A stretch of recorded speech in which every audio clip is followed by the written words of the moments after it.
মুনাফাবিহীন বিক্রয়। মুনাফাবিহীন বিক্রয় বিষয়টা কি? মুনাফাবিহীন বিক্রয় হচ্ছে, ধরো আমি একটি পণ্য আমি 50 টাকা দিয়ে ক্রয় করেছি, এই 50 টাকার, তাহলে এটা আমার কি ক্রয় মূল্য।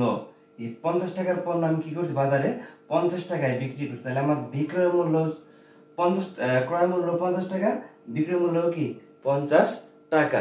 তার মানে এইখানের মধ্যে কোনো, এই 50 টাকার মধ্যে কোনো লাভ ক্ষতি নাই, কারণ 50 টাকাতে ক্রয় করে 50 টাকায় আমি কি করেছি, বিক্রয় করেছি। তার মানে আমি সারাদিন ভর হিসাব করলে এখানে 1 টাকা লাভ বা ক্ষতি বের হবে না। যে হিসাব করলে কোনো লাভ বা ক্ষতি বের হবে না, সেই হিসাবটা হিসাবের বইতে রাখা যাবে না।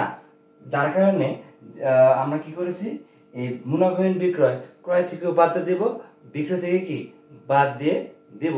ধরো আমার মোট ক্রয় হচ্ছে 5000 টাকা, মোট ক্রয় কত 5000 টাকা। এই 5000 টাকার মধ্যে আমরা 50 টাকা পণ্য বিক্রি করেছি, যার মধ্যে কোনো লাভ ক্ষতি নাই।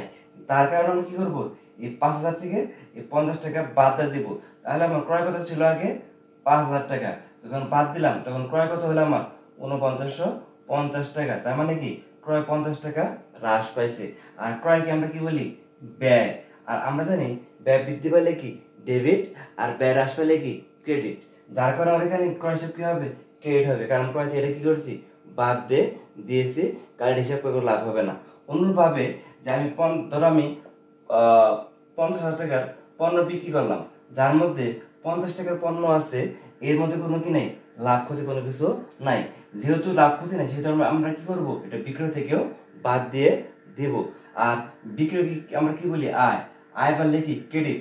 আর যখন আমরা এই 50,000 থেকে 50টা বাদ দিয়ে দিলাম, তখন আয় আমার কিন্তু 50,000 টাকা নাই, তখন আমার আয় কত 49,050 টাকা।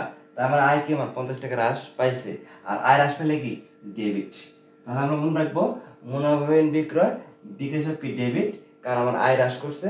আর ক্রয় হিসাব কি ক্রেডিট, আমার এখানে কি আমার ব্যয়টাও হ্রাস করে দিছে। এই হিসাবটা আমরা মূলত কি করলাম, মানে মুনাফাহীন কথাটি আমরা কি করলাম, বিক্রয় থেকে বাদ দিয়ে দিলাম। এই হচ্ছে আমার কি মুনাফাহীন বিক্রয়।